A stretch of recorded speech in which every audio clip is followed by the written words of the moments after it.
590 करोड़ सरकारी पैसा, और इसे निकालने के लिए ना बैंक लूटा गया, ना लॉकर तोड़ा गया, ना किसी ने गन दिखाई। सीबीआई के एलिगेशंस के मुताबिक खेल सिर्फ बैंक अकाउंट्स, मोबाइल नंबर्स और कुछ सिग्नेचर से खेला गया। और जब तक सिस्टम को पता चला, सरकारी डिपार्टमेंट्स के फंड से 590 करोड़ का एलिज्ड फ्रॉड सामने आ चुका है। लेकिन सवाल है, सरकार का पैसा फेक अकाउंट्स और शेल कंपनीज तक पहुंचा कैसे? स्वागत है आपका डार्क फाइल पेज में। आज की फाइल किसी मर्डर की नहीं, आज की फाइल है सिस्टम के अंदर हुए एक एलिज्ड फाइनेंशियल फ्रॉड की। कहानी है हरियाणा की। गवर्नमेंट डिपार्टमेंट का पैसा बैंक अकाउंट में रखा हुआ था, पब्लिक मनी। लेकिन सीबीआई चार्जशीट में जो एलिगेशन सामने आए, उनके मुताबिक सिस्टम के अंदर ही एक ऐसा नेटवर्क काम कर रहा था जिसमें बैंक ऑफिशियल्स, गवर्नमेंट एम्प्लॉयज़ और प्राइवेट लोगों की एलिज्ड रोल की इन्वेस्टिगेशन हुई। अब ज़रा खेल समझो आप। सीबीआई का एलिगेशन है गवर्नमेंट डिपार्टमेंट्स के नाम पर बैंक अकाउंट्स खोले गए, लेकिन कुछ अकाउंट खोलने के प्रोसेस में रूल्स और प्रिस्क्राइब प्रोसीजर को फॉलो नहीं किया गया। और एक केस में सीबीआई ने एलिगेशन लगाया, सेविंग अकाउंट्स के साथ गवर्नमेंट डिपार्टमेंट्स के ऑथराइज्ड ऑफिसर का नाम नहीं, बल्कि एक अकाउंट ऑफिस का अपना मोबाइल नंबर लिंक था। सोचो, अकाउंट सरकारी, पैसा सरकारी, लेकिन अकाउंट से जुड़ी इन्फॉर्मेशन एक पर्सनल मोबाइल नंबर तक। और ये सिर्फ शुरुआत थी। इन्वेस्टिगेशन के मुताबिक चेक्स, डेबिट नोट्स और अकाउंट ऑपरेशंस के थ्रू गवर्नमेंट फंड्स को ट्रांसफ़र किया गया। सीबीआई ने कोर्ट में ये भी कहा कि 200 से ज़्यादा हाई वैल्यू और एलिज्ड इलीगल ट्रांजैक्शन सामने आई हैं, लेकिन पैसा सीधा किसी एक आदमी के पर्सनल अकाउंट में भेजना बहुत आसानी से पकड़ा जा सकता था। तो एलिगेशन है पैसा रूट हुआ शेल कंपनीज के थ्रू, ऐसी एंटिटीज़ जिनके थ्रू ट्रांजैक्शंस की लायर्स बनाई जा सके। एक अकाउंट से दूसरा, दूसरे से तीसरा, और धीरे धीरे पैसों का ट्रायल कॉम्प्लेक्स होता गया। लेकिन भाई, हर फ्रॉड में एक पॉइंट आता है जहाँ एक छोटी सी चीज़ पूरा खेल बिगाड़ देती है।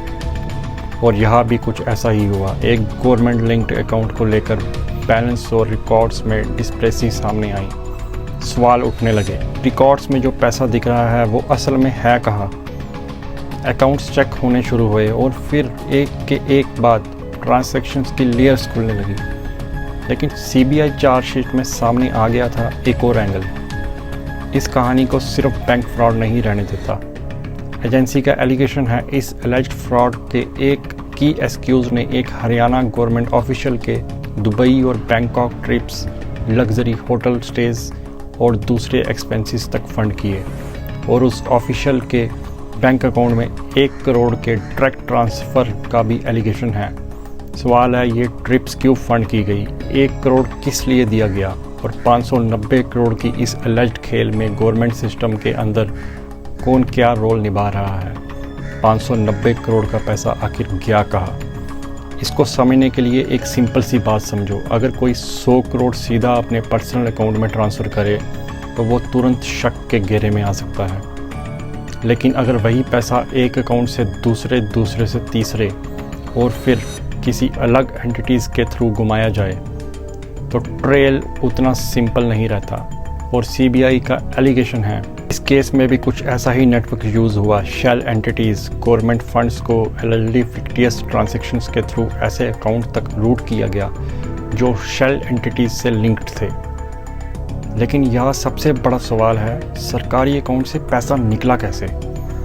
सीबीआई चार्जशीट की रिपोर्टिंग के मुताबिक गवर्नमेंट डिपार्टमेंट्स के अकाउंट प्रिस्क्राइब्ड प्रोसीजर को एलडी बाईपास करके खोले गए। और फिर अकाउंट ऑपरेशंस में forget debit notes, manipulated mobile numbers और अनऑथराइज्ड ट्रांजैक्शंस का यूज़ हुआ। मतलब खेल बाहर से नहीं, सिस्टम के अंदर से ही खेला जा रहा था। और अब इस फाइल में एक नाम इम्पॉर्टेंट हो जाता है, वैभव ऋषि। सीबीआई के मुताबिक वो उस वक्त आईडीएफसी फर्स्ट बैंक की ब्रांच में मैनेजर था। एजेंसी का एलिगेशन है कि गवर्नमेंट अकाउंट खोलने और एलिज्ड फंड डाइवर्जन का नेटवर्क में उसका की रोल था। लेकिन फिर इन्वेस्टिगेशन एक गवर्नमेंट ऑफिशियल तक पहुंची, नाम नरेश कुमार, हरियाणा के डेवलपमेंट एंड पंचायत डिपार्टमेंट में सुपरिटेंडेंट। सीबीआई का एलिगेशन है, नरेश कुमार ने इस एलिज्ड फ्रॉड में हेल्प की और बदले में जो मिला वो सिर्फ कैश तक लिमिटेड नहीं था। एजेंसी के मुताबिक रीबा ऋषि ने नरेश कुमार के डोमेस्टिक और फॉरेन ट्रिप्स का एक्सपेंस उठाए। दुबई, बैंकॉक और luxury hotel stage, air tickets और दूसरे ट्रैवल एक्सपेंसेस। सीबीआई का एलिगेशन है ये सब क्विड प्रो क्रो था, यानी एलिज्ड हेल्प के बदले बेनिफिट। और चार्जशीट में एक और बड़ा क्लेम है, नरेश कुमार के बैंक अकाउंट्स में एलिज्ड प्रोसीड्स से 1 करोड़ का डायरेक्ट ट्रांसफ़र। सोचो, एक तरफ सरकारी डिपार्टमेंट का पैसा, दूसरी तरफ foreign trips, luxury hotel stage और करोड़ों के एलिज्ड ट्रांसफ़र्स। लेकिन भाई, इतना बड़ा खेल हमेशा चलता ही नहीं रह सकता था। एक दिन गवर्नमेंट डिपार्टमेंट की तरफ से अकाउंट और फंड्स को लेकर प्रोसेस शुरू हुआ। रिकॉर्ड्स देखे गए, बैलेंस चेक हुआ और फिर नंबर मैच नहीं हो गए। जितना पैसा रिकॉर्ड के हिसाब से होना चाहिए था, एक्चुअल बैलेंस उससे मैच नहीं कर रहा था। बस यही से पूरा खेल उलझना शुरू हुआ। एक अकाउंट चेक हुआ, फिर दूसरा, फिर ट्रांजैक्शंस और धीरे धीरे इन्वेस्टिगेशन का दायरा बैंक एम्प्लॉय से गवर्नमेंट ऑफिशियल्स तक पहुंचने लगा। लेकिन इस केस का सबसे ड्रामेटिक ट्विस्ट अभी तक बाकी था। सीबीआई की इन्वेस्टिगेशन सीनियर ऑफिसर तक पहुंची और एक आईएएस ऑफिसर को उसकी रिटायरमेंट के दिन ही अरेस्ट कर लिया गया। सोचो, जिस दिन सर्विस ख़त्म होनी थी उसी दिन सीबीआई पहुंच गई। लेकिन वो आईएएस ऑफिसर कौन था? सीबीआई का उस पर क्या एलिगेशन था? और 590 करोड़ की इस एलिज्ड फ्रॉड में अब तक कितने लोग इन्वेस्टिगेशन के घेरे में आ चुके थे? 30 जून 2026 एक सीनियर आईएएस ऑफिसर के लिए एक दिन नॉर्मल नहीं था, क्योंकि ये था उनकी सर्विस का आखिरी दिन, रिटायरमेंट का दिन। लेकिन रिटायरमेंट से कुछ ही घंटे पहले सीबीआई ने आईएएस ऑफिसर प्रदीप कुमार को अरेस्ट कर लिया था। सीबीआई का एलिगेशन था Haryana state pollution control board के फंड्स जो फिक्स्ड डिपॉजिट के लिए थे, उन्हें एक बैंक ब्रांच में ट्रांसफ़र करने के प्रोसेस में रूल्स और प्रिस्क्राइब्ड लिमिट को बाईपास किया गया। और एजेंसी के मुताबिक इसे गवर्नमेंट को 170 करोड़ का नेट लॉस हुआ। लेकिन प्रदीप कुमार इस वाइडर इन्वेस्टिगेशन में अरेस्ट होने वाले पहले आईएएस ऑफिसर नहीं थे। रिपोर्ट्स के मुताबिक इस प्रॉब में IAS officer, bank officials, government employees और प्राइवेट इंडिविजुअल्स तक इन्वेस्टिगेशन पहुंच चुकी थी। और 9 जुलाई तक इस केस में टोटल अरेस्ट का नंबर 27 रिपोर्ट किया गया। सोचो, ऐसा एलिज्ड नेटवर्क, जहां नेटवर्क सरकारी डिपार्टमेंट्स के नाम पर पैसा, पब्लिक फंड्स का, लेकिन सीबीआई का एलिगेशन के मुताबिक मोबाइल नंबर मैनिपुलेट हुए, डेबिट नोट्स फॉर्ज हुए और ट्रांजैक्शंस को शेल एंटिटीज़ के थ्रू रूट किया गया। और जब लेयर्स खुलने लगी तो केस सिर्फ एक ब्रांच मैनेजर तक लिमिटेड नहीं रहा, इन्वेस्टिगेशन सिस्टम के अंदर तक पहुंच गई। लेकिन अब एक सवाल, 590 करोड़ का पैसा आखिर था किसका? किसी बिजनेसमैन का, किसी प्राइवेट कंपनी का?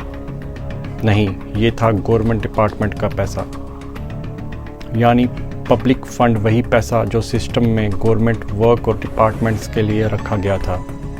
और शायद इसी वजह से ये केस सिर्फ एक बैंक फ्रॉड की फाइल नहीं है, ये एक सवाल है सिस्टम पर। अगर गवर्नमेंट अकाउंट के साथ इतने बड़े लेवल पर एलिज्ड मैनिपुलेशन हो सकती है, टू आवर साइट फेल कहाँ हुई? 200 से ज़्यादा एलिज्ड हाई वैल्यू ट्रांजैक्शंस के बीच अलार्म पहले क्यों नहीं बजा?